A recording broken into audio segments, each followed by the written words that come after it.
let's do some of that worksheet from last time. So now the whole thing is not applicable anymore. Some of it is not applicable. So let's see.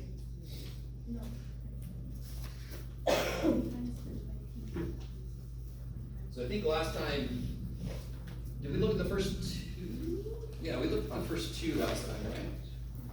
If I remember correctly.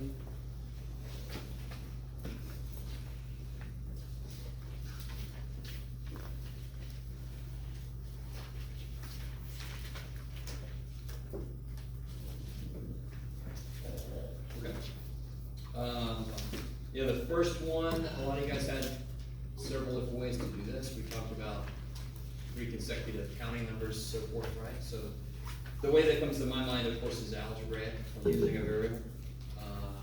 There's also that way about dividing 78 by 3, just to get around the right answer, and then moving it up and down, right? Number 2 we did, if I remember correctly, am I remembering correctly? You want the perimeter to be 58 feet.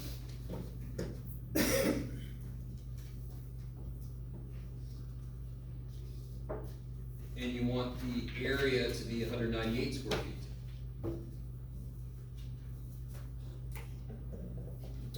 And they don't say this, let's see. Oh, okay. Well, so what's the formula for the area of the rectangle? Length times width. And how do we get the perimeter?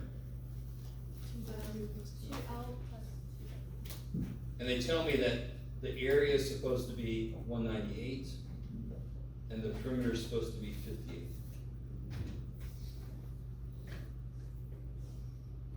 You guys all with me? So this becomes a number puzzle. So L times W is 198. Can somebody tell me this, what can I do with this?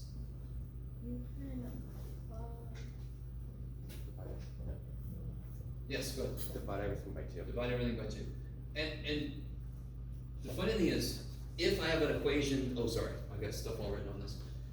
And I'm not pointing at the right place.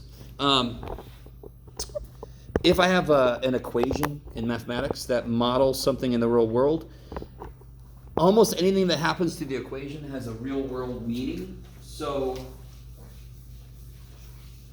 there we go, that's a little better. If I divide both sides of that by 2, I'm going, bless you, halfway around. If the whole way around is 58, what's halfway around? If the whole way around is 58, what's halfway around? 29.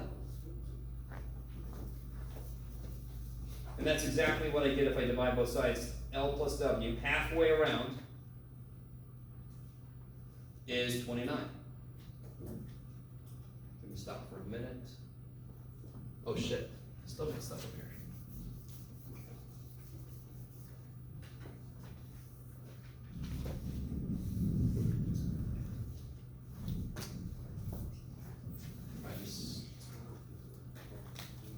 So this is now a number puzzle.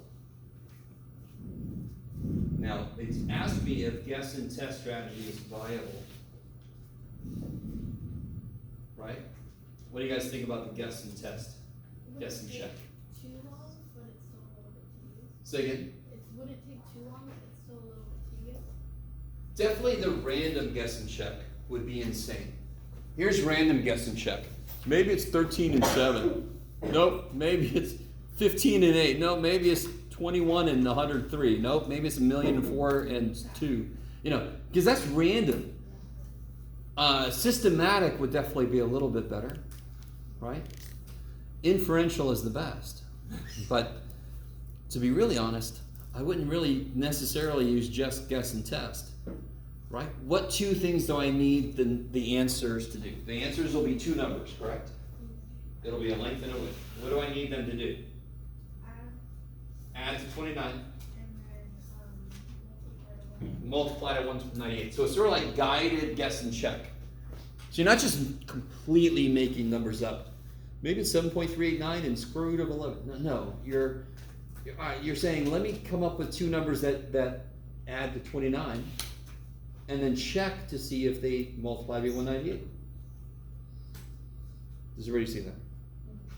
I need you to understand this. I just need the two numbers to do both of those things. So if I make them do one of them, I can check to see if they also do the other one. If not, throw that possibility out, try something else. Now, in case somebody already knows the answer, don't say anything. If you don't know the answer, give me two numbers to try. They have to add to 29, and then we can check to see what they multiply to be. Right? Yeah. 15 and 14? 15 and 14. Does everybody agree they add to 29? So this is our guess. What else is it supposed to do? So check. They do this. Check. They're also supposed to multiply to be 198, correct? Do they? What is 15 times 14?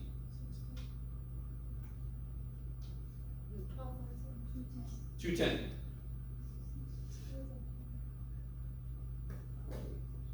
All right, stop for a minute. You guys, so is that the answer? Are 15 and 14 the answers? No. Did I get close to it? Yeah. So maybe just change these a little bit. So that's the kind of systematic guess and check. Try something. Am I close? If I got 83, I'm like, holy shit. So then I would change them by a lot.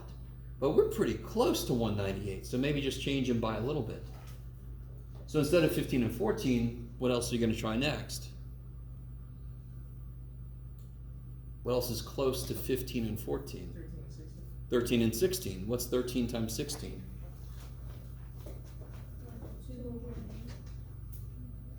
What is it? Say 208. 208. All right, we're getting closer, right? Are you guys still with it? Okay. So what about, so now you just keep going. So we went 15 and 14, no good. 13 and 16, closer. 12 and 17, 11 and 18. Do you kind of see what I'm saying? So it's not completely random. You're not just going, let's try 7 and 18. Let's try 34 and 6. No, you're guided. You're kind of like systematically guessing. I don't know. Some of you guys really don't like that. Well, I don't want to say that. In algebra, this shows up when you factor. But let's not go there. 15 and 14. Does everybody agree that was close? They added 29, and they almost... 13 and 16, closer. So whatever I just did, do a little bit more. So maybe 12 and 17. If you try that, no. 11 and 18. Good. So I just sort of guess, and then I use the results of my guess to figure out how to adjust. Are you guys? Does it make sense? Let me say this again, because I really don't think you take this in. If you cannot get the answer, that does not matter as much as showing me you know what to try. The bulk of the points will be showing me you know what to try. Does everybody really hear me? So if you do some stuff and you're not making it work, do not erase that stuff. You could be close. You could be just missing something, right? Do you see what I'm saying? I know word problems can be frustrating. But the most important thing now is, do we understand the approaches we can take? Can you apply the approaches? Answers are icing on the cake right now, because again, we're not really building bridges. People are not necessarily going to plummet to their death if they get the wrong answer here, right? That would be weird if they did. The Squid Game thing. Okay. So look at number 3.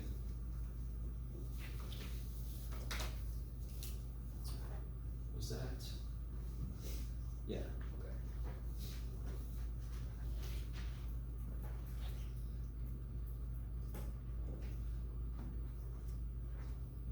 okay.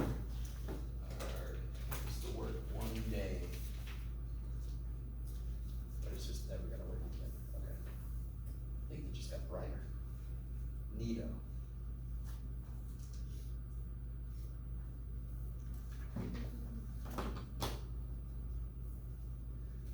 That's a little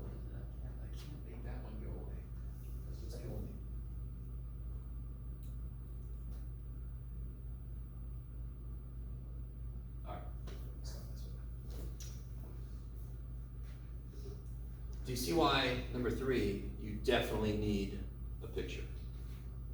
Maybe not by itself, but a picture will help. What sucks about number 3? Why does number 3 get really freaky? Because it's a triangle and square. Good, first thing is triangular, that's weird. Second thing is this restriction about every 6 feet, right? So really, right before I figure out how much money it's gonna cost, what do I have to know right before that? How many posts? Okay, cool. This is what you do. Okay, my eventual, I wanna get to a cost. All right, that's way off. What's the next step before that? Oh, if I know how many posts he needs to use, I can figure out the cost, correct? So then I can change my perspective to how many posts is he gonna use? All right. So let's see. Don't worry about anything about cost. That'll be the second part of the problem. It's 180 feet on each side. He's going to put a post in each corner and a post every 6 feet along each side. How much will the farmer spend?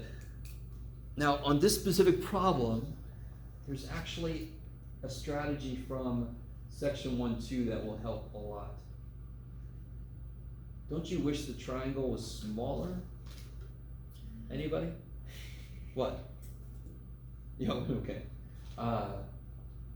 Couldn't I do a simpler problem? I could pretend like it said it's 18 feet on each side instead of 108. You with me? Because one of the second things about drawing a picture for this is just how freaking long a post line you have to make. If you could see something come out of a simpler problem, maybe you can expand that to be 180 feet. I don't know if you guys are with me or not. So the problem wants me to have a triangle that's 180 feet on each side. Let's solve a simple problem. What if they would have just said 18? What does it look like if it's 18 feet on the side? Well, it looks like a triangle that's 18 feet on the side. Okay. Let's see. So I got a triangle. 18 feet on each side. I'm going to put a post in every corner. And then a post every 6 feet. So from here, I'm going to put a post 6 feet down, right? How much further do I have to go along this side? 12 more feet, right? Is everybody with me? This is 18 feet long, correct? I'll put a post in every corner. 6 feet later, I put a post. Now I'm 12 feet away, so 6 feet later, a post, and then I'm at the other corner, right? Okay, maybe. Same thing's going to happen here, correct? So it'll be bam, bam, bam. So it'll be 6, 12, 18.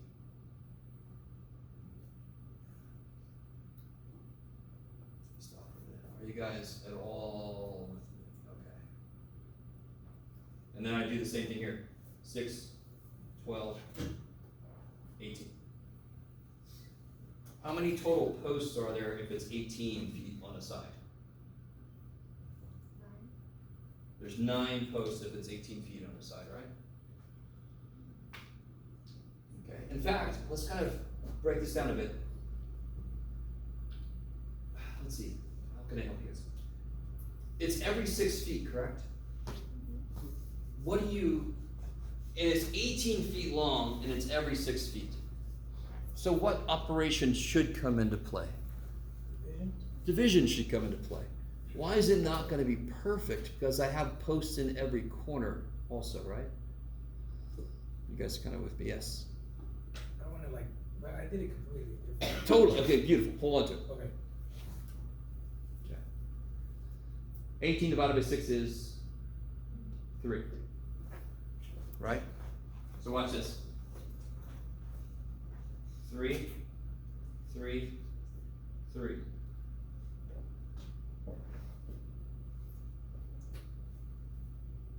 Do you see what I'm saying? This is only one approach, by the way. It's the way that I thought of first, because I love solve the simpler problem. The hard part is when are you allowed to use it, right? This kind of makes sense, because I could just kind of extend it to make it a bigger triangle, so maybe I can get the same thing. So if 18 divided by 6 is 3, and I end up with 1, 2, 3 groups of 3, are you with me?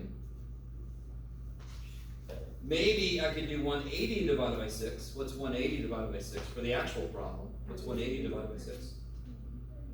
30, right? And then I can just multiply that by 3. Well, let's see, how did you do it? Because there's like three other ways that I can do. I took that, it says 180 on each side. Yeah. And the fence, so I took that 180 and divided it By? 30. Yeah, good, by 30. By 30, okay. So it's 180 on each side. Why did you divide by 30? Because there's 6, 180 divided by 6. There we which go. gave me 30. I'm So like sorry. right here, yeah? Yeah, 180 divided by 6, which gave me 30, and then just kind of multiplied that By, $8. oh, no, so that's one side, correct? Yeah, and then I multiplied that by 3. Okay, good. Yeah. Alright. So you basically do the same thing I did, just a little out of order. Okay. That's okay, though. Totally. So I would multiply this by 3, and then I would multiply by the cost. But it doesn't matter when you multiply, right? Multiplication can be done in a lot of different orders, yeah. So I did the same thing that he did, but then I added the extra 3 posts on the side. Oh, that's an easy mistake to make. Those posts are counted. So real quick, in this simpler model, don't I have 2 here, 2 here, 2 here? Yeah. And then 1, 1, 1, so I wouldn't have 3, 3, 3 plus 3, right? Okay. Each side is 180, so I did post to post, is like kind of where I put it. Give each side post to post, and then just multiply it since it's the. Yeah, so divided by 6 makes sense, because there's 6 apart. This simpler example showed me that when I divide by 6, that actually groups these for me, so I count the corners already. The corners are already counted. Now, is this an easy problem? No. But the point of it is not, can you get the right answer, believe it or not. The point of it is, can you try to apply some of the processes we talked about? Right?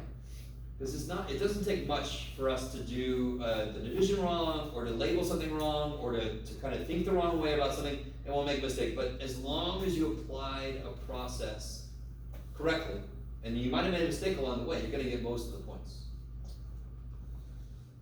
Did somebody do it a different way if you did it?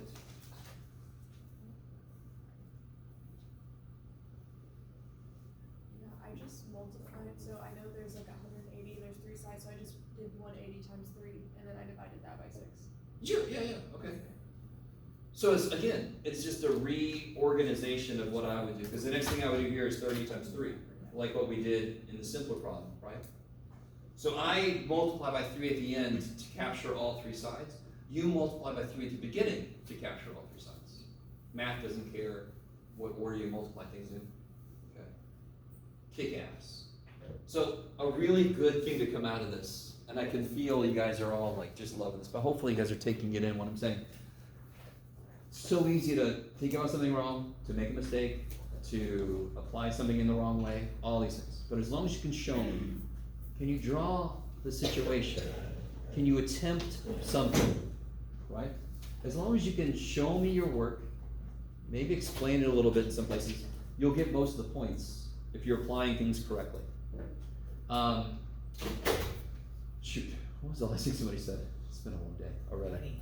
Huh? Can't remember now. Oh, I was gonna make another point, but I went off on a tangent. Yeah. So division doesn't matter what order you do things in. I like it. Okay. Here's another thing. I try to tell this to my tutors when I was in charge of the tutoring center.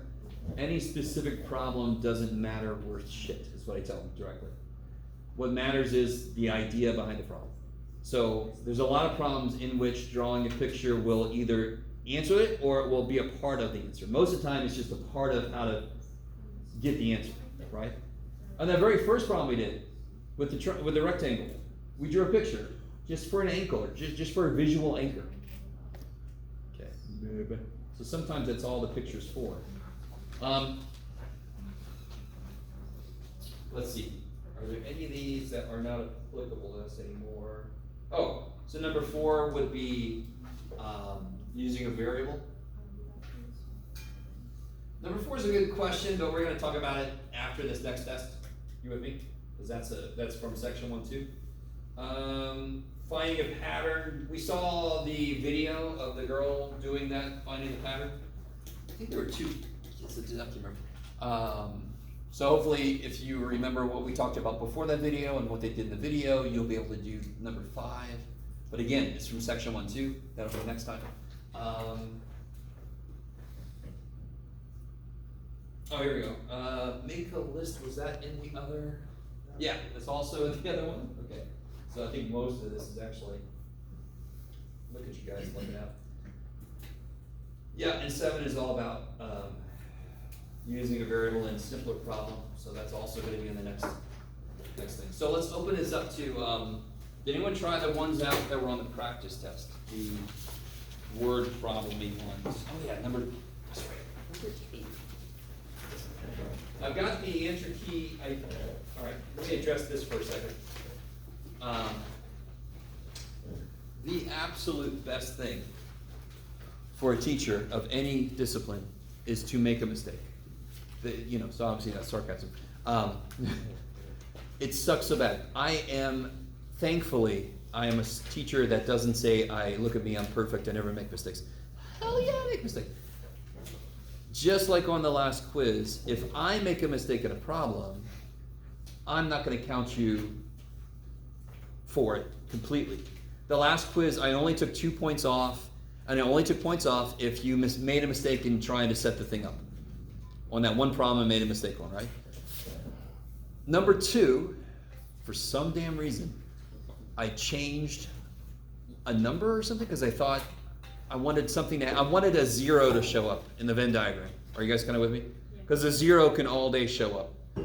And when I changed a number, I didn't change all the other numbers I needed to. Because in a Venn diagram, if you change one number and they all kind of interrelate, can you see how easy it would be to, okay. That was a rookie mistake on my part, as a math person, for example. On the key, I changed, I'll show you, when I get the key, I'll show you, I switched to around to make it doable.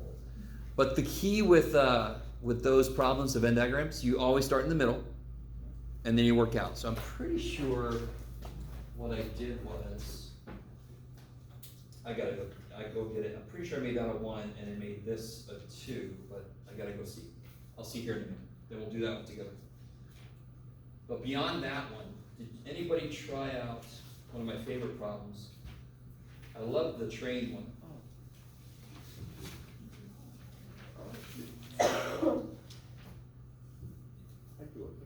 Yeah.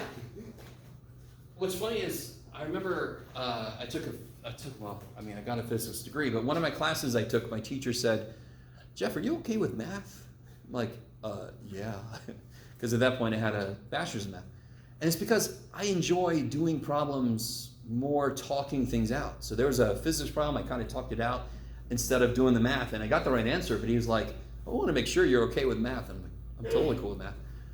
Number 9, right? Is that the train problem? That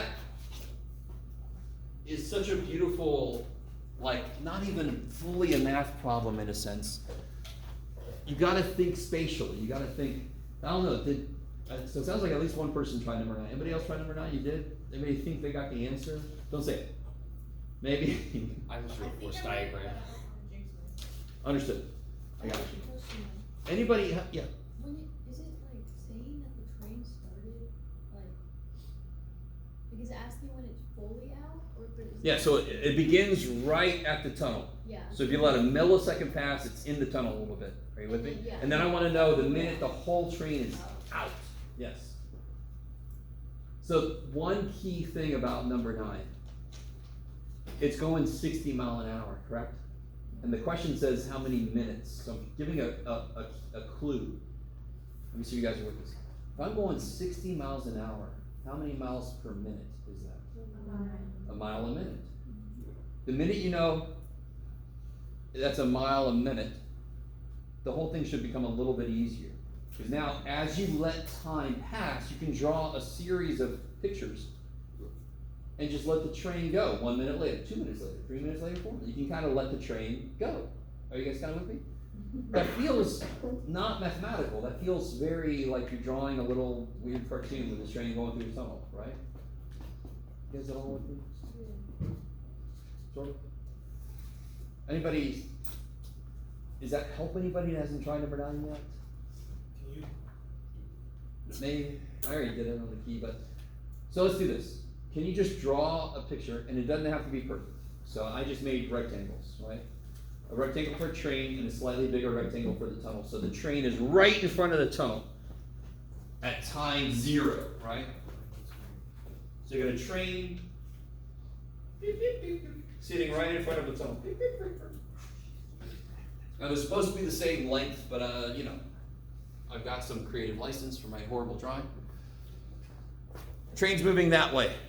So it's about to enter the tunnel. How long until the entire train is in the tunnel? If you let 1 minute pass by, how far has the train gone? What did we just say? 1 mile. 1 mile. Is the entire train in the tunnel yet? Do you see what I'm saying? Just half of it. If you wait another minute, how far is the train gone? Inside the tunnel. In 2 minutes, how far is the train gone? 2 miles. So where is the train at 2 minutes? He's gone 2 miles. You with me? Where is it? Nope. Completely in the tunnel. So again, you can draw a series. This is time equals 0. If I let 1 minute go by, does everybody understand the train is not fully in the tunnel yet, right? The back end has gone forward 1 mile, correct? Are you guys with me? So now it's halfway in. Okay. So if I let 1 more minute go by, how long is this piece of the train? Half a mile. I mean 1 mile. 1 mile. So if I let 1 more minute go by, doesn't the butt end get into the tunnel finally? All right, let me stop for a minute. Does this make any sense at the moment? Before you've seen a problem like this, do you feel a little bit like, what the shit? Because when you first read through this, I'm sure some of you guys thought, am I supposed to set up an equation for this? Am I supposed to... So I understand when you first see these kind of problems, you don't know which method to try to use. So anybody who came up with drawing the picture, did it come to you immediately to draw the picture? Or did you try something else and then decide eventually draw a picture? It came to you immediately? I took this class in high school, so I Okay. so I already had that ingrained in my mind. So you got free body diagrams and all that kind of stuff? Oh yeah. Yeah. Like Squeeze people to a single point of mass. yeah. Okay. Gonna have half a person. Yeah. Frictionless rope, all that kind of neat stuff. Assume the penguin's a cylinder. Yes, exactly. They basically are. Alright, sorry. So, there will be problems on the test where I say use this approach. And there will also be a problem, that at least one that says use an approach. So you have to figure out which one of the 3 that are going to be on there to use. Does anyone see the answer to this that didn't know it before now? So how long until the train is fully in the tunnel? 2 minutes until it's in the tunnel. 1 minute to get the first half of it in, another minute to get the last half of it in. So how many more minutes until it's fully out of the tunnel? 2 more minutes. So 4 minutes. There you go. 4 minutes until it's all the way on the other side. So how do you do that? The way that came to me is just make a series of diagrams. Let me be really honest, I made the problem, so I kind of knew the answer, but I tried to figure out, okay, if I just got that directly, what would I do? I would draw a picture.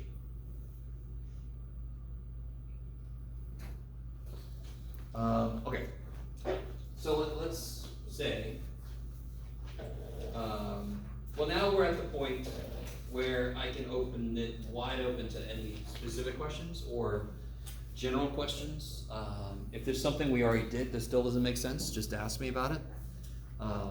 We can do homework questions, we can do stuff and quizzes, we can do anything. Do I have stuff in the back? Huh? Oh, here we go. Peyton Mason. Here. I have a lot. Oh, wait. What kind of order is this, Jeff? Yeah, let me turn it. Oh, I see what I did. I had just a fat stack of extra. So ownership? Yeah. This is cool, right? Corrections on the other side. Yeah. All right, let me give all this back, and then we'll see if this generates any questions. Sorry, Mason. Erica. Yeah.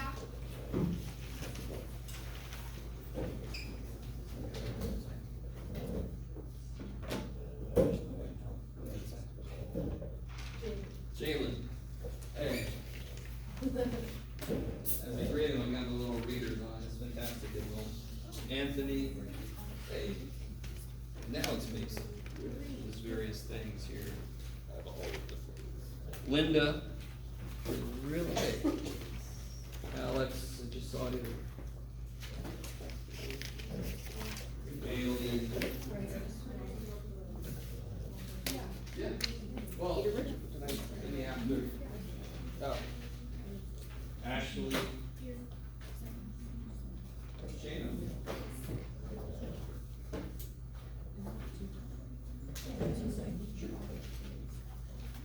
Mando.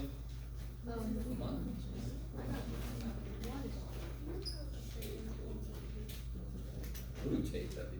I have a couple. No, no, Elizabeth. Oh. Here we go.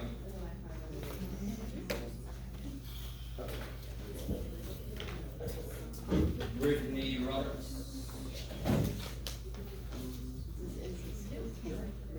Yes. Cincinnati. Oh. Yeah, yeah. Georgia. Georgia. Reagan. You when you be looking at these. What's up? I wonder how do you feel when you look at some of these? I got some of these corrections with no name, so when you turn corrections, then you need the original, and I always That's need. definitely mine. Is yours? Do you have the original?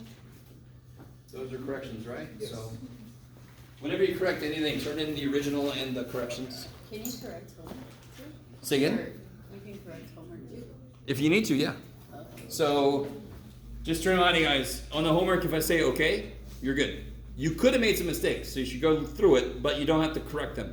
That means you got full credit. If I say correct, you got half credit, or finish, that's half credit. If you correct and finish it, you can get back up to full credit. If I say redo, that's no credit, but you can just redo the ones you got wrong to get full credit. Is everybody with me? No. And, huh? Okay means everything's good, but you might have made a couple mistakes, it's not enough. Correct means correct mistakes, you have half credit. You don't have to correct it, but you can. I don't know. I think maybe okay. Redo means no credit, and you can make corrections. When are homework corrections due? For the Day of the final exam. All of them? What do you mean? Oh, So these are due the day of the test. you ready? Everything's due the day of the next test, except homework corrections. They're due the day of the final. is that an okay? That's an okay, yeah. Yeah. Yeah, good. Sorry, Here's the you original. write it like 80 times, it starts to look bad. Here's the original. Oh, good. Yeah. Oh, you're also some AD. Okay. Thank you. I had your They're original. starting to pile up.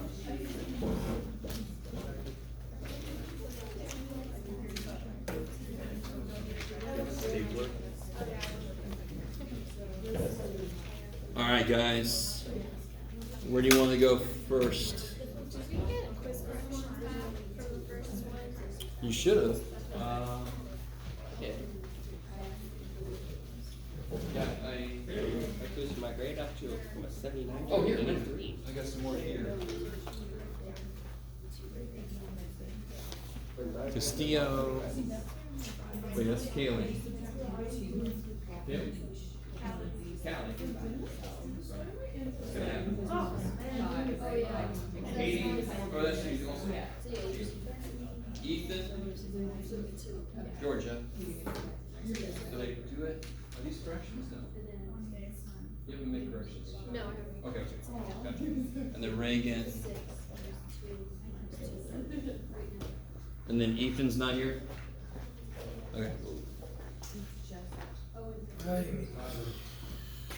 I agree. So you can ask questions from quizzes, from tests, practice tests, homework. Pretty sure I turned in my chapter 2 homework, but I have to Neato. I graded. Wait. There was one. Are you Marlena? Yeah. I'm sorry. You got to be the lucky one and didn't finish. If I started grading, let's see, one. If you want it for now, and then you just give it back to me if you want it to look at. You're okay? Okay. I got everything else done. I think yours got stuck under the book, so when I was finished, I was like, oh shit, and then, then it was end of time. I have a question about the class. It's for the practice test, number 6.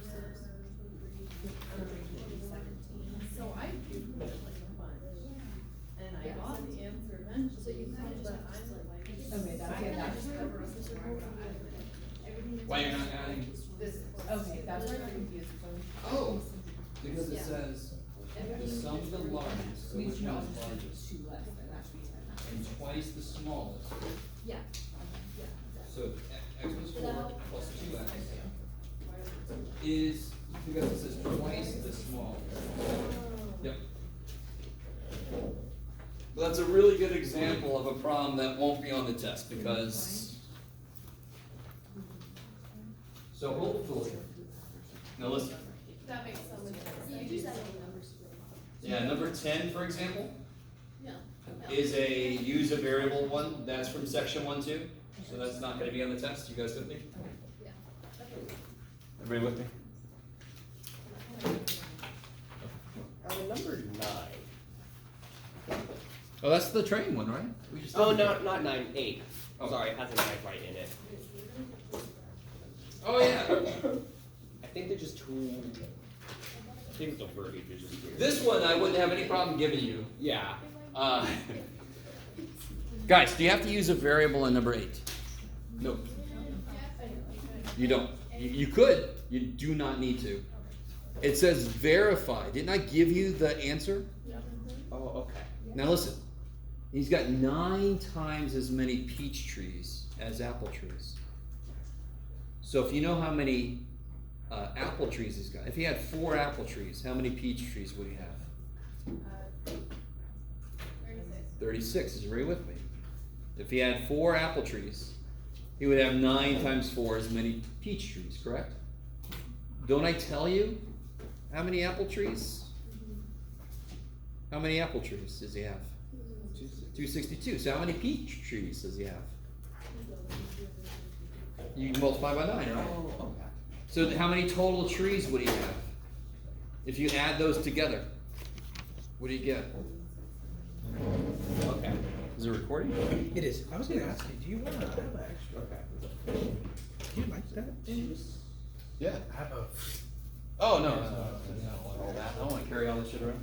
I appreciate it. Like a hand? No, I used to have one with Yeah. straight legs, but this one, Yeah. it's good and bad that it's a They can multiple come out of it. ways to get it set up. This is the original, and this is the correction. And then just one. Okay. Staple those together. Got it. Yeah. Let me do this again. Is everybody cool? Now, of course, I got the answer key for all this, but number 8 is not a solve problem. It's a verify. So verify just means I've already given you a guess. Just check to see if it works. So if he has 262 apple trees, he has 9 times as many peach trees. If that's the right answer, you're supposed to get 2,620 total trees, correct? So you just add those together, you should get 2620. Now, could you set up a variable and solve it? Yeah, totally. Yeah. Do you need to? No. That's a beautiful example where algebra is one tool, but it's actually not the best. There's a ton of places where algebra is the worst way to do it. just you guys, when you're in algebra class, that's the way you have to do it.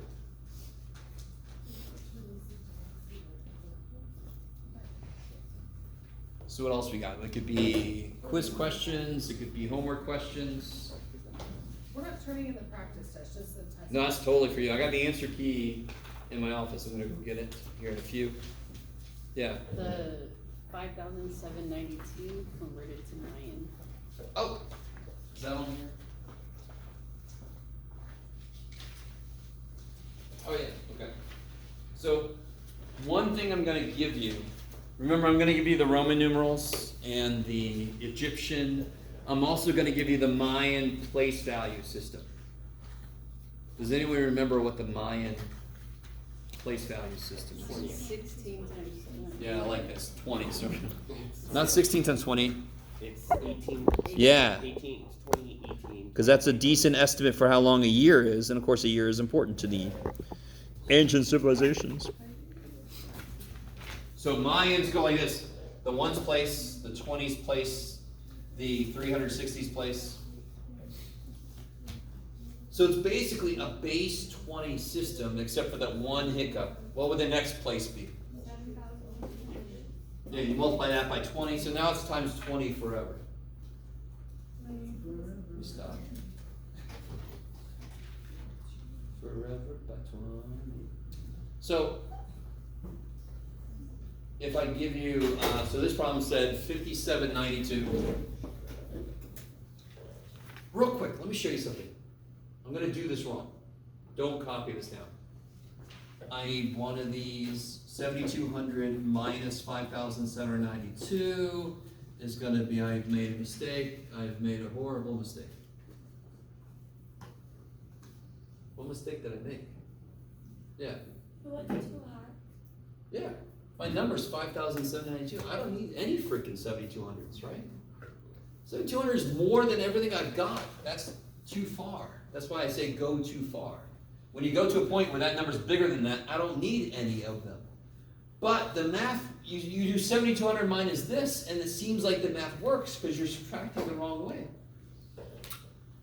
There's no 7,200s in this. So now it's a bunch of dividing and subtracting, right?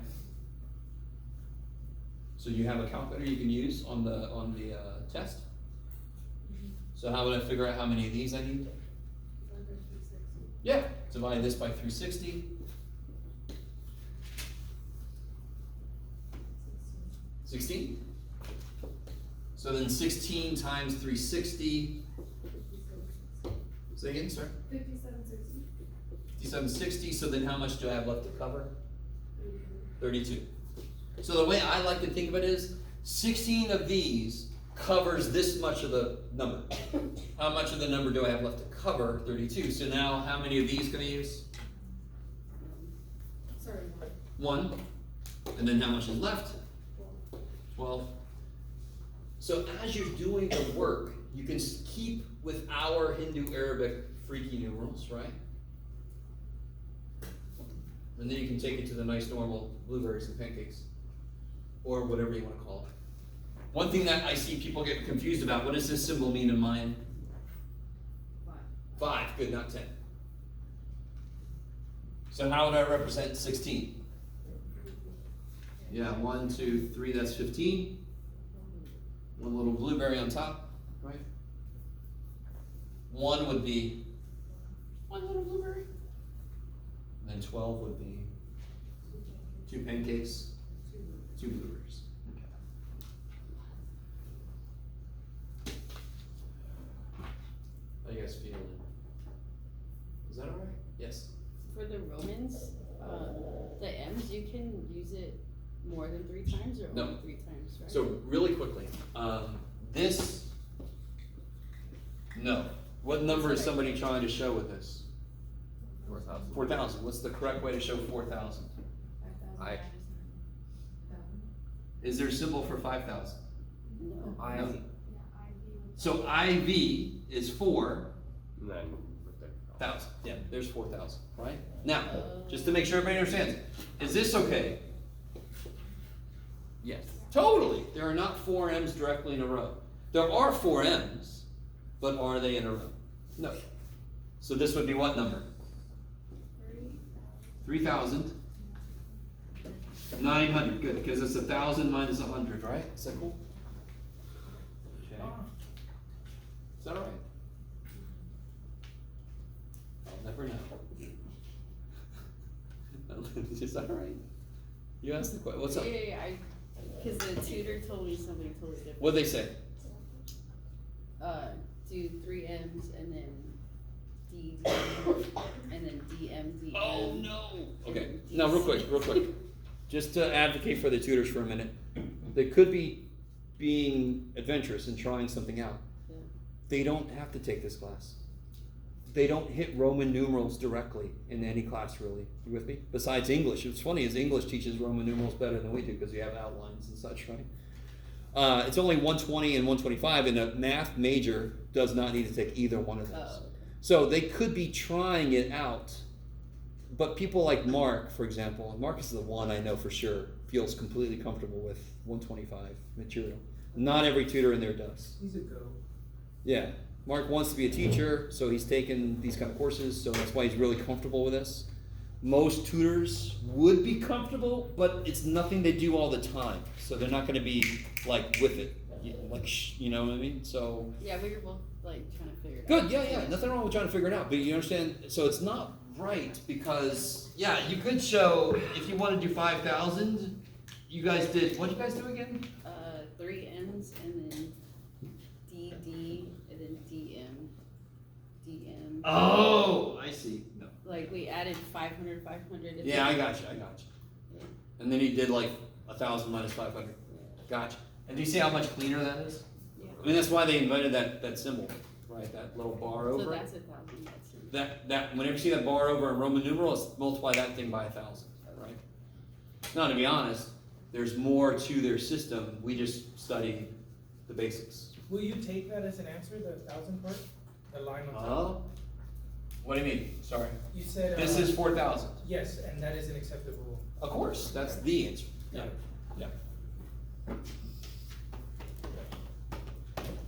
So 5,000 is V with the one.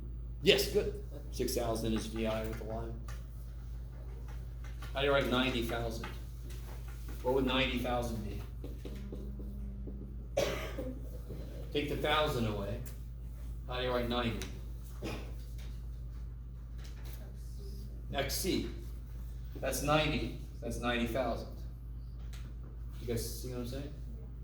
Okay. It's pretty ingenious. I mean, you can see how the Romans definitely are worse in a lot of ways than what we have, but they're a huge improvement over what the Egyptians have. I don't know if you guys agree. They consolidated stuff better than the Egyptians did. So if we're writing 12 and 9, how would we? 12? Oh, it's right there. That's, okay. Because 12 would be 5 plus 5 plus 2. So what are my building blocks for numbers are 5 and 1. So we only space it out once we get past, or like once we get to 10. Yeah, so this is all in one place, this is in one place, and this is in one place. Right? Okay, so then So- 19 would be our highest number before we did just the one block. Yeah, alright. There are a couple of weird numbers because of the fact that it's not really multiplied by 20. Do you see what I mean? But if you always start with the biggest one like we do, you'll be good. But I really I don't want to make a big deal out of this, but if I wanted to do 360, couldn't you erroneously believe that it's 1820s? Isn't that 360? But shouldn't it just be 1 360 and 0 0? Do you see what I'm saying? And then the zeros in football, right? Yeah, zeros of football, and this book has it down here, right? The book I learned from had it turned the other way for some reason. I don't know. I think somebody was just standing on their head when they were So interpreting how would my. you write 20? That's it. Huh? How would you write 20 20? would be. Well, let's see. Here's the places 120, 360. You don't need that. I need 120 and no ones. Oh, my So the zero symbol literally needs none of these, right? Yes? Yeah. That's it. Yeah, so If I just want 120, now if I just write this, what does that number mean in mine? 1. 1. Now what does it mean? 20. Now what does it mean?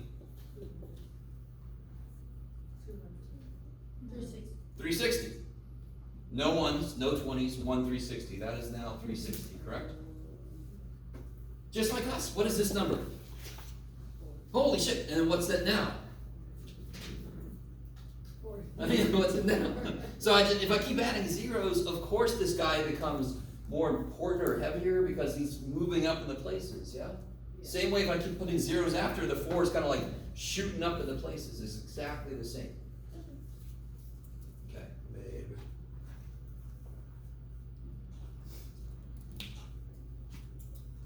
You guys okay with like converting, for example, the numbers, the bases, like number 6 and 7? They didn't really give us a lot of room for these problems. Say again? They didn't really give us a lot of room for these 2 problems. Oh, that's me. I made this. Yeah. I don't care about practice tests. You can just write them wherever the shit you want to. On the test, I'll try to give you more room. Yeah. On the practice test, sometimes I just jam them up with no space at all on one side of the paper because you can just do it on your own paper. So, does that make sense? If not, okay.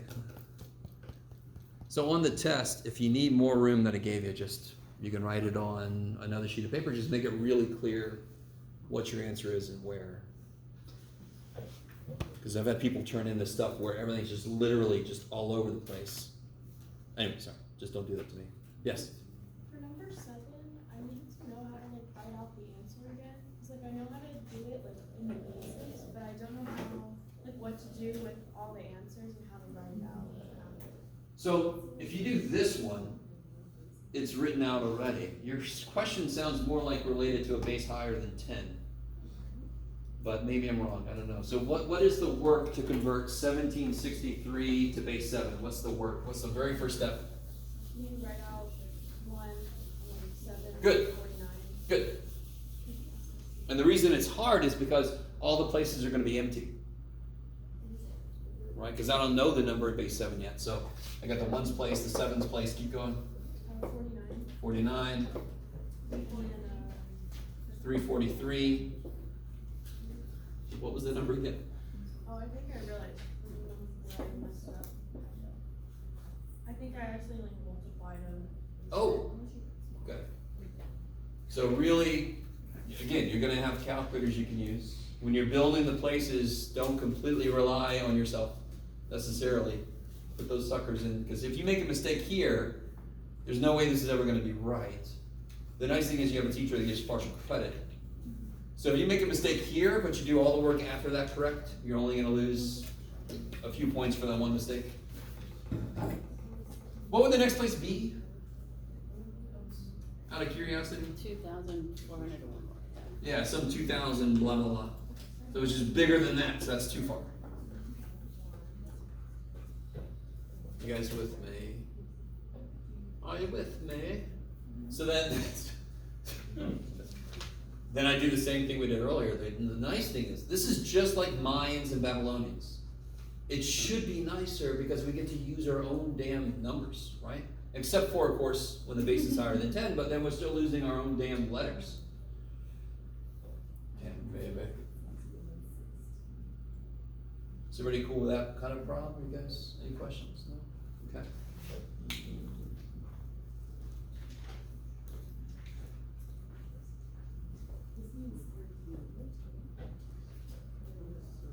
Oh, here's an example at 4,000, right?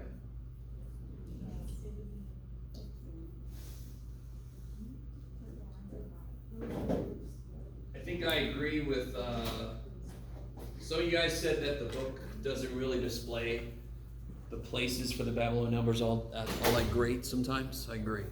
Especially because they kind of like put them all over. Everybody can tell 5B how many places that is, yes? 2 places, yeah. So I try to make it really clear how many places I'm talking about. The Mayans get a little gross, but what's nice is when there are blueberries involved, I can see there's 3 places. 2 blueberries next to each other, and then a stack of pancakes and 2 blueberries, and then a 1 pancake with 4 blueberries. There's 3 places there. Do you guys see what I'm saying? What would really suck is if you had a number that was nothing but pancakes. Then you'd have to really have some room. Do you see that? If there's some blueberries, it kind of breaks things up a bit. So if you saw this number here, how many places are there in that number? Good, 3. 1, 2, 3.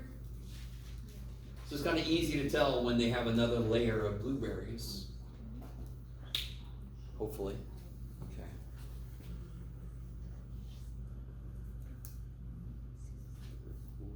Is it warm in here? Is it just me? It feels warm. It is warm, yes.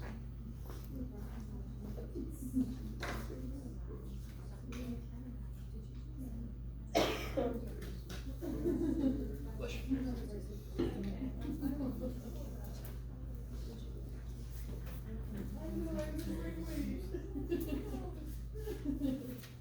So let me do this. I'm gonna go grab the answer key. 1063, no, I got. I'll give that to you guys. Yeah. I'll be back. 1069.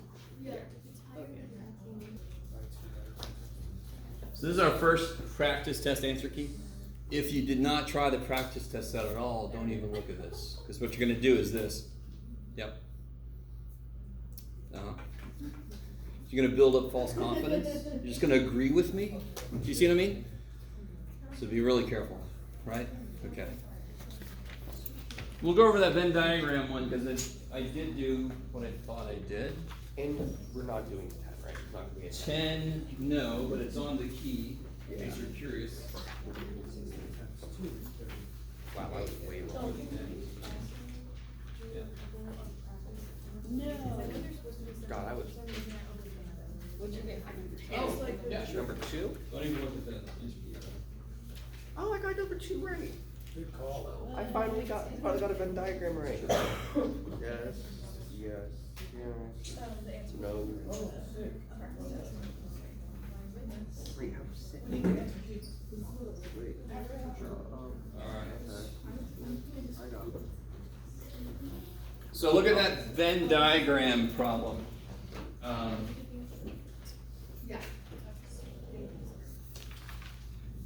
So I kind of gave up on the 0. What I did was I made this a 1 and I made this a 2.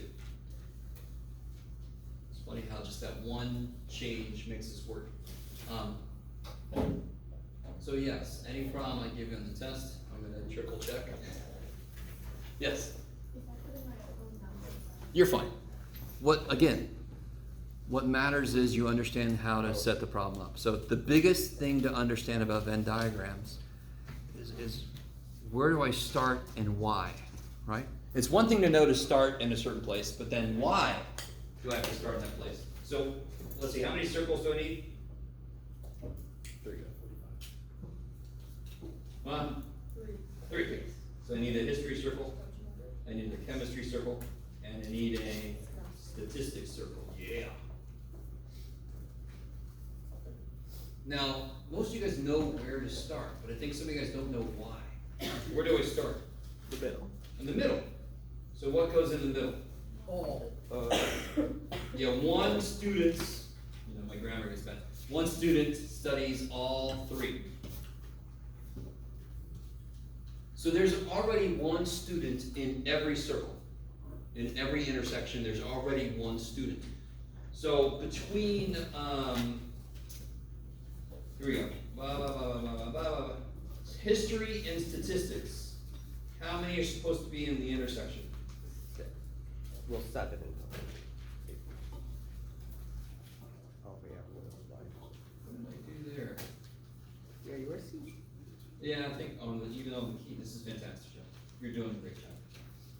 So in the history and statistics, there's supposed to be 8, correct? Yeah.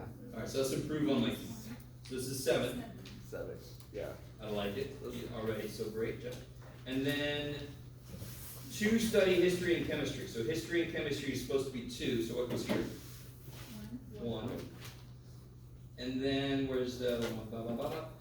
8. to 2 study stats in chemistry. 1. Oh, I see what I did. I decided to change the number after, okay, that makes, okay, sorry. Everybody with me so far?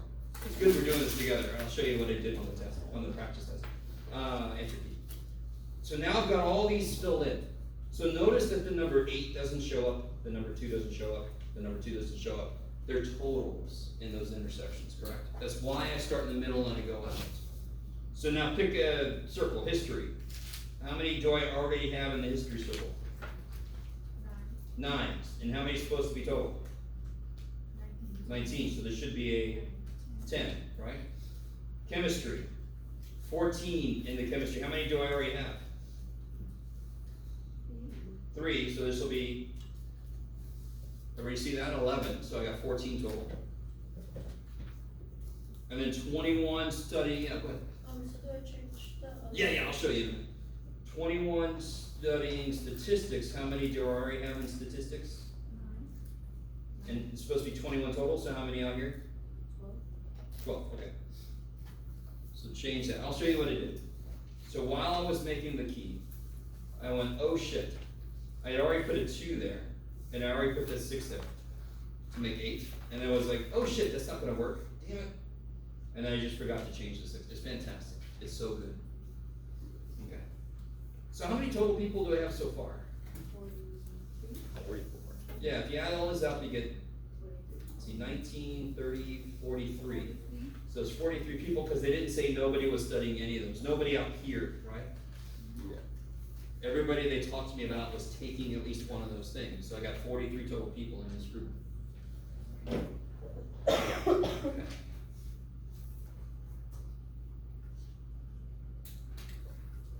I am my own worst enemy. What about number 3? That always gives people some trouble also. This kind of problem here. So the way to do this, B union C. What sections are those? B union C. Yeah, it's gonna be everything in B and everything in C, just all together, right? So it's gonna be 2, 6, 7, 3, 5, 4, right? That's in B or C. Are you with me? Yes. Those are the sections, and I wanna intersect that with A. Well, which of those sections are also in A? 2, 6, 5. No. I'm only working with these sections, correct? So B. I want to intersect A with these, so 1 can't possibly be an answer. The answer is 2, 5, 6. 2, 5, 6, yes. That's one way to do this. On the key, I actually did it visually. B union C is all these sections in B and C, and then I intersect that with A, and that's why it's 2, 6, and 5, because that's the only parts of these 2 circles that are also in A. Part of the problem is some of you guys have gotten these 2 signs mixed up. Right, so this sign looks like an A that lost its middle bar, so that's how I remember this is and. And that's always most restrictive, because it's gotta be in both then. And that's why the answer will always be smaller amount. So the other one is 4.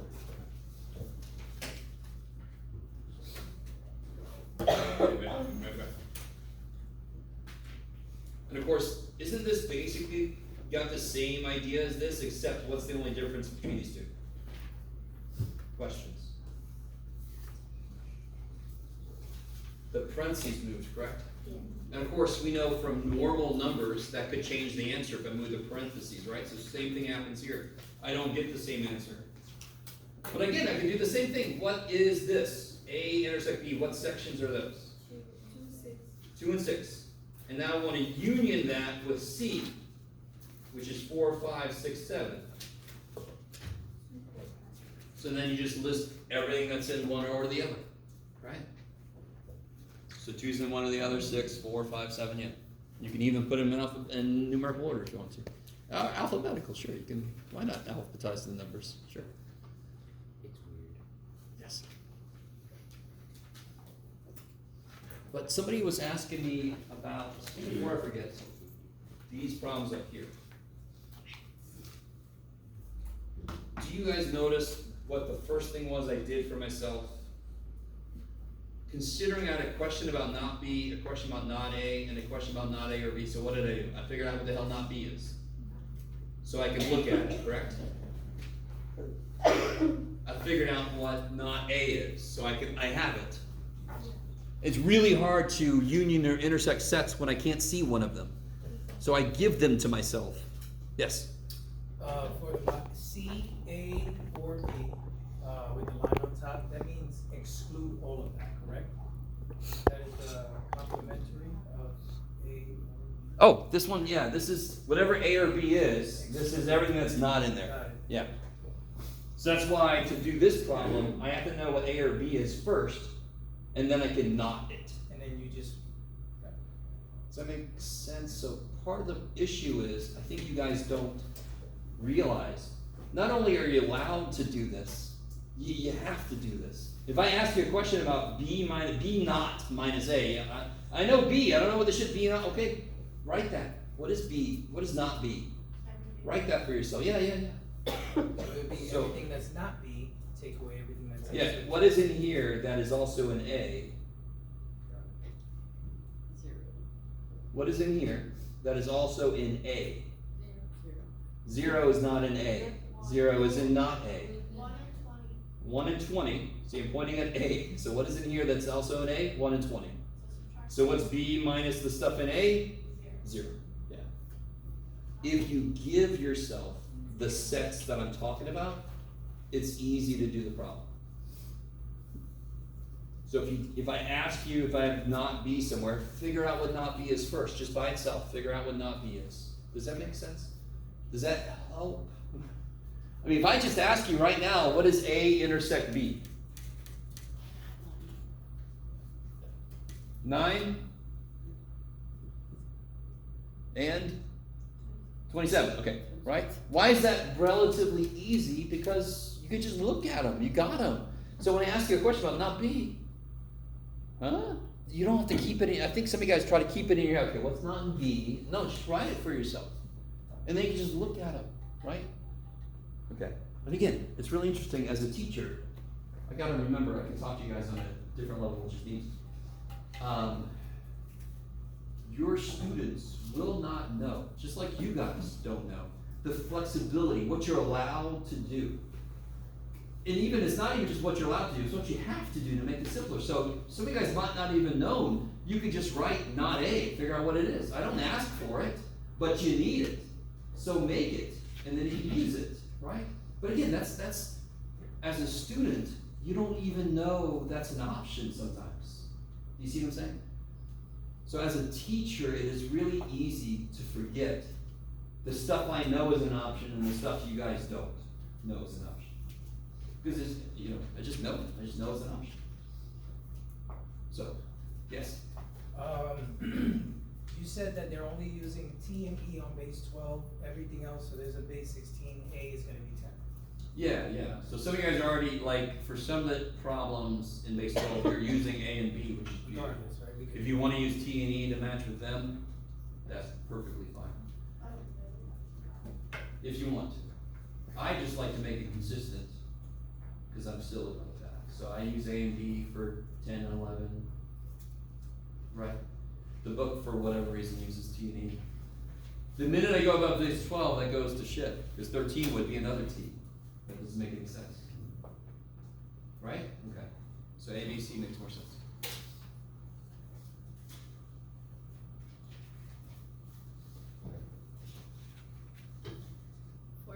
in Babylonian. I love this class. There's phrases you would never say to anybody. You were not gonna at some party go, hey, 452 in Babylonian. Oh, really? Okay, well, shit. All right, so what are the places in Babylonian? What are they based on? 60, yeah. And it's a true base 60 system, not like the crazy ass mines. So 1, 60, 3600, right? And this is the number what, 4? No, for me. What was the number? 452. 452. 452. So did I go too far? Yes. Yeah. All right. So then you should ask yourself the same question as always. How many 60s are in 452?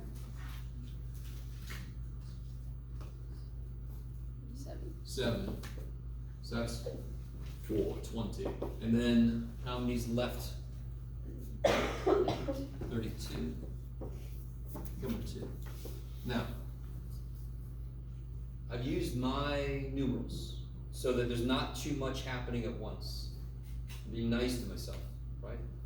So the very last thing I worry about is putting it into Babylonian numerals. There's a few ways you can write 7. Can't remember what I did on the answer key, but I think one of them I wrote it 2 ways. How can I write 7? 7 ones. Yeah, 1, 2, 3, 4, 5, 6, 7. Then it's nail clip. Or I could do Nail clip 10 3. minus 3. Yeah. Right? Either one I'll take. Oh. Okay, I got it right. I just didn't write it. Yeah, either one of these is fine. I can't remember. Did I put both down there? I can't remember. 32, I could just do, yeah, there. 32, and of course, I'm not going to write 40 minus 8. That's crazy. It's way too many symbols. You guys kind of want to be nice to the guy that's sitting there pounding the little thing into stone all day. Yeah. When we are writing from A base to base 10, we don't have to put the little 10 on the bottom because it's automatically. Yeah, sort of like, real quick, what does this symbol mean? Square root. There's a 2 there. Why don't I write it? Because we know it's the square root, right? So when I don't have a base on the number, I know it's our base. We never wrote it before, so we're not going to start writing it now. Yeah. Are you doing homework too? Well, yeah, whatever you got. 1.1 problem set D6. Yeah, there's a couple in here. I hate. Was it in 1-1? I absolutely hate number puzzles so much. Number what one? In D6? in problem set B. So this guy. Yes. Oh yeah, okay. This looks like it should be in chemistry class or maybe biology or something. Place the numbers 1 through 19 into the 19th surface below so that any 3 numbers in a line through the center will give the same sum. Okay. There's also problems with aren't there also problems with like magic squares? I can't remember if I put those in there. Yes, magic squares. Same idea happens here. Let me see if you guys, what seems to be the most important circle to worry about? Middle. Freaking middle one. Let me see if you guys can get there. Why?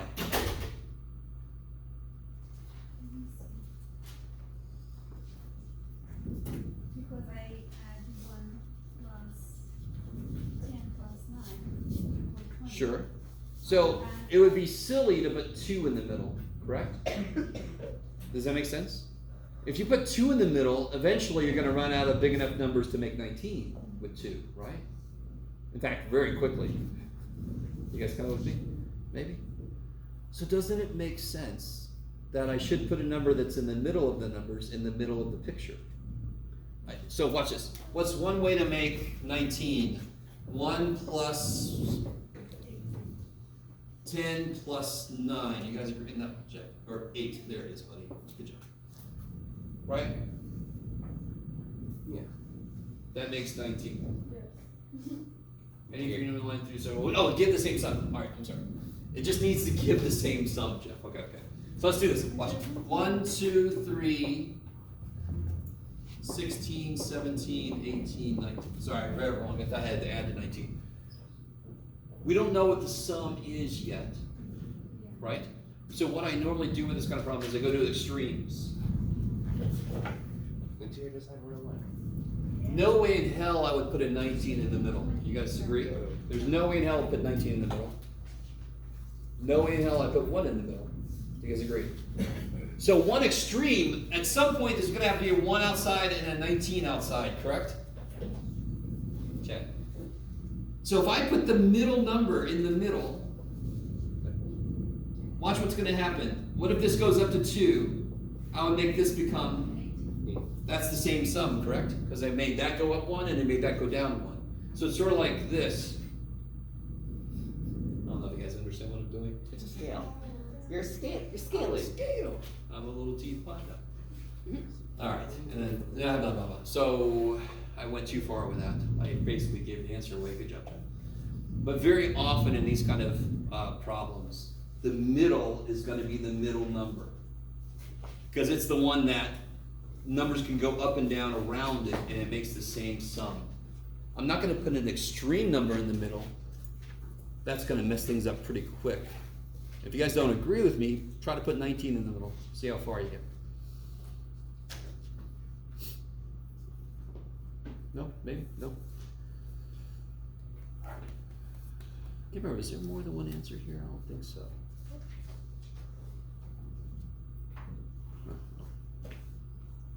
Is that all right? Whoever asked that question? Yeah. Okay. Now, I know there are other homework problems that are freaky.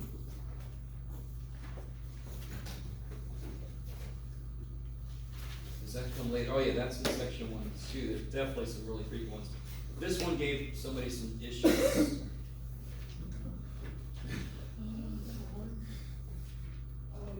Let me give you guys a couple of examples. Sorry. Where would I never put, well, let's see, where does 9 have to go?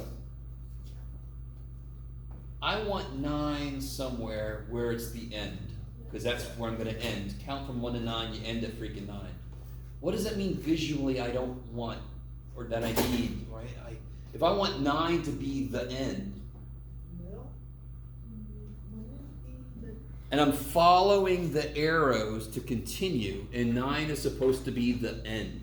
Is there a circle that doesn't have arrows coming out of it? Yes, the top. Wouldn't that represent the end? So this circle right here is where 9's going to go. How do I know that? Because it's the end. Can I go anywhere else after that circle? There's no out arrows. Are you with me? Do you guys see that? Okay, maybe. Now, another question is, where would 1 have to go? Isn't 1 the opposite? 1 is where everything starts. So do I want an arrow coming into the 1 circle? No, because there's nothing before 1 in the numbers I'm given to play with, correct?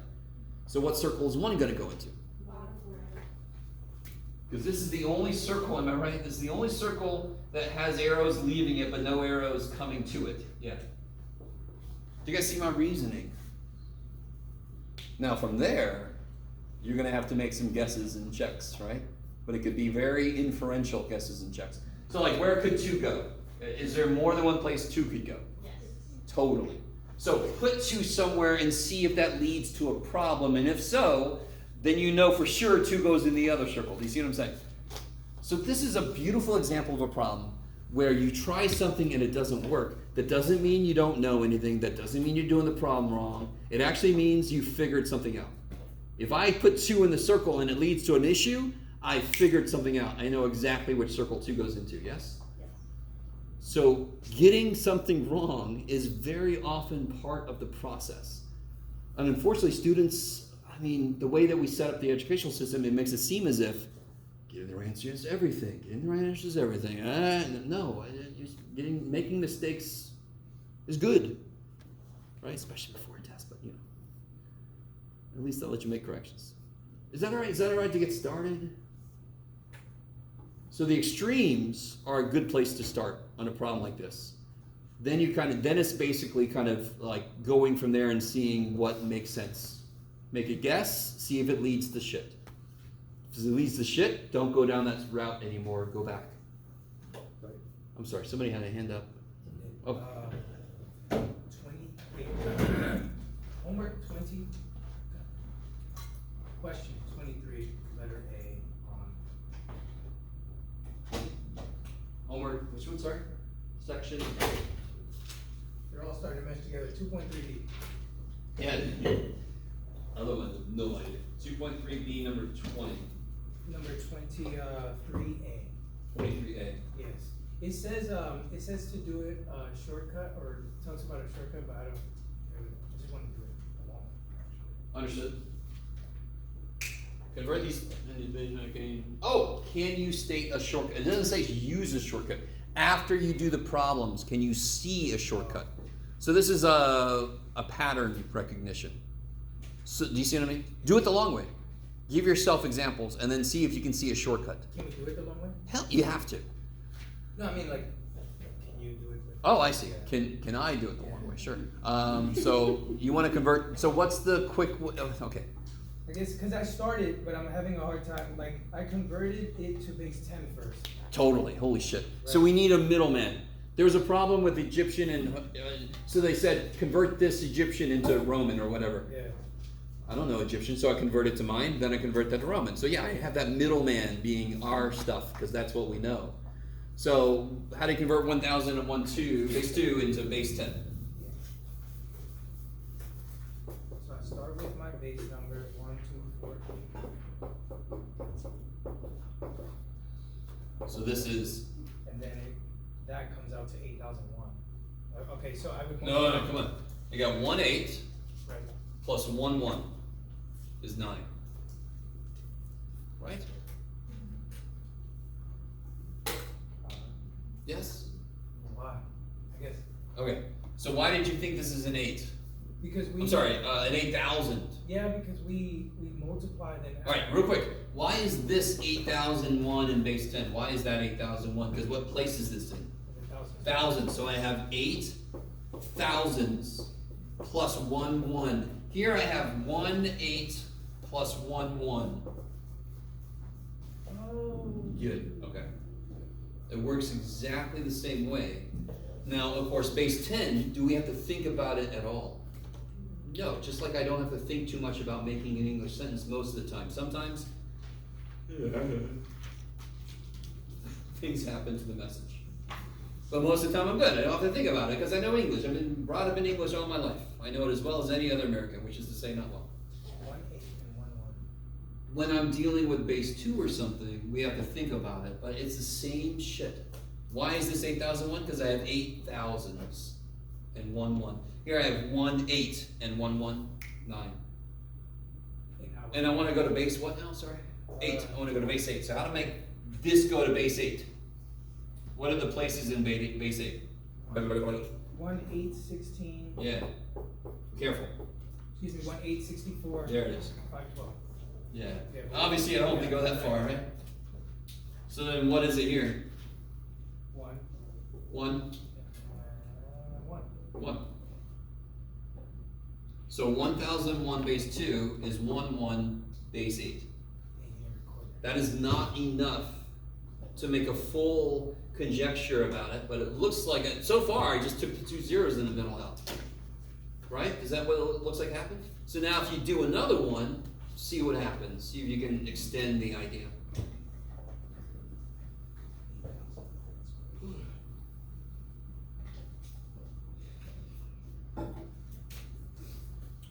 If you can't figure out the shortcut, you're fine. It's just one extra little step they threw on for this specific problem. Good Lord, I gotta get a camera person.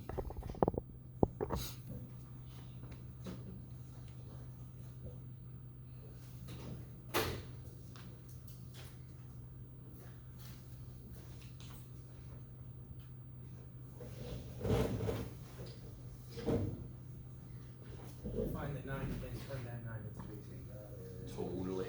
So I agree with you. We need that middle step. We gotta come back to something we know. I watched a video on how to do it directly. Did not go well. It did not go well. It was so confusing. And was it specifically base 2 to base 8? Yeah, because I thought that you were supposed to do it directly, so I watched this Oh. one guy do it, and it was like. It was all about grouping 3 things together, yes? Well, the way he did it, he was like, hold on, I'll just show you, so it's. Oh, alright. Send it to me. Oh, Take a look. okay. But this one, see how it says convert, and then it says, can you state a shortcut? Not use a shortcut to do this, right? Okay. What if we just put no, we can't state one, like we're just like bring that up? The funny thing is, does that answer the question? Yeah. Okay then. Okay. How do you do homework? You answer the questions, right? Now, that doesn't mean I'm gonna get some smart ass that is just, I don't know, fair. I answered the question, Jim. You know, I'm just trying to help you out, so yeah, if you can't see it, it's not the end of the world, but I need more people to try it before I just show you the shortcut.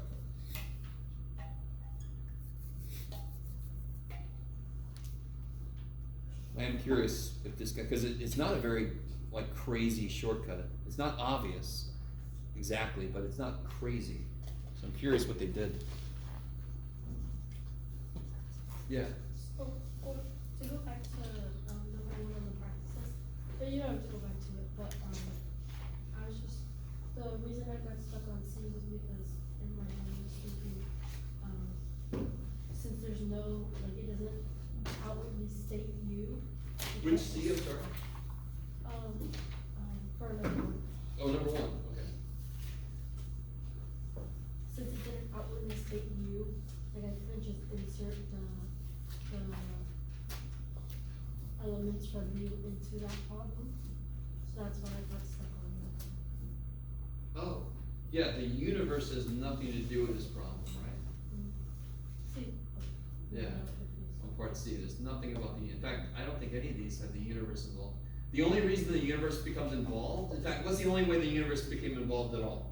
It has, To do the not A and not B, correct? Yeah. Yeah. If I didn't say what the universe was, you'd have to assume it was all the other numbers, and that's a lot. so it also would be empty, would be empty set or something. This one? No, the answer is 0.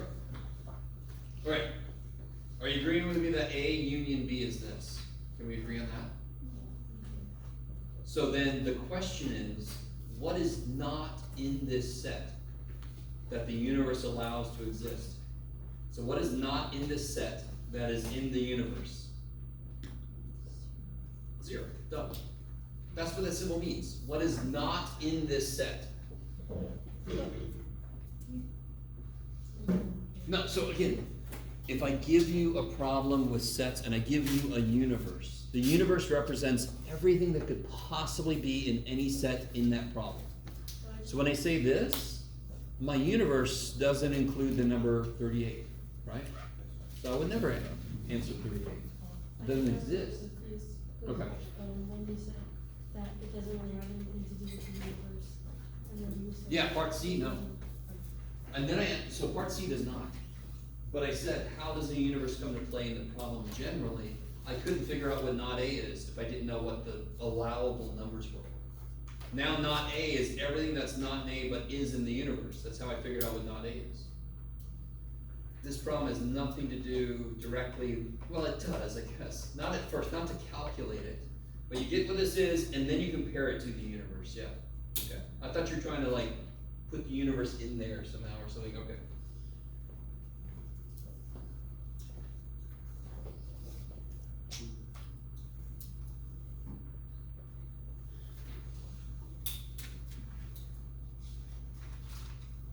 So feel free to ask anything. Yes. 1.1, problem set B18. With the balls. Only one. What'd you say? Yeah. 1.1 B18. We sound like lawyers in there. Subsection C, paragraph 2. It's here somewhere. There it is. Together in baseball and football. Oh, okay. Oh, this is, oh, okay. This problem is interesting that they put it in this section. Yeah, this doesn't feel like the rest Yeah. of. The most direct way to solve this would be using a variable, right? But we're not in the section that we're allowed to even know using a variable exists. So did Yeah. anybody do number 18? Would it be like two separate Yeah, it would be equations, which again makes it Yeah. seem as if it should be in section 1-2. I think generally I didn't have a problem assigning this because normally I do 1-1 and 1-2, so it Yeah. doesn't matter. But now that I think about it, they put this in section 1-1, which is before we talk about using a variable. So I'm curious, is there another way? I mean, sort of. Just guessing. I mean, so, Is that what it really was? yeah, guessing would be horrible. Yeah. 'Cause it'd be less horrible if there weren't decimal points. Yeah. You look excited about it. Oh, well, yeah, cause now I'm like, is there another way to solve the problem? It all boils down to equations that I think I'm stuck on that, cause the first thing I think of when I see that is systems of equations, which, I don't know if you guys remember I don't that. remember from. Okay. So one way to think about this is if you took the difference of 1.35 and 1.25, what would that be physically? Would that be the weight of the baseball? No, No? the baseballs would cancel. You see what I mean? If I put a baseball and a soccer ball in a bowl, they weigh, not counting the bowl, I have a massless bowl, right? I'm magic. They would weigh 1.35 pounds, right? Baseball and a soccer ball, correct? If I subtract a baseball, there's just a soccer ball in there now, right? Yeah. If I also subtract a football's worth of weight, don't I leave like a piece of the soccer ball in there? Real quick, let me ask you just this. From the first two things, how do I know a football weighs less than a soccer ball? How do I know a football weighs less than a soccer ball? From the first two things they told me. Yeah. Because the B's are the same, but Yes. the Baseball is the same weight. When I add Yeah. a football, I get 1.25. When I add a soccer ball, I get more. So already I know the football is less than a soccer ball. How much less? 0.1. So soccer ball minus football is 0.1. Are you with me? This is interesting. This is still algebra, but yeah. it's just not using variables, I guess. Hold on. There we go. So let's see. Where'd it go? There it is. So I got soccer ball. I'm just gonna write them all out. Minus football equals 0.1. Soccer minus foot. Now, so everybody kind of with me. If I take a soccer ball and I take a football's worth of mass away from it, I got a little sliver of soccer in my massless bowl and it weighs 0.1 pounds. Weird.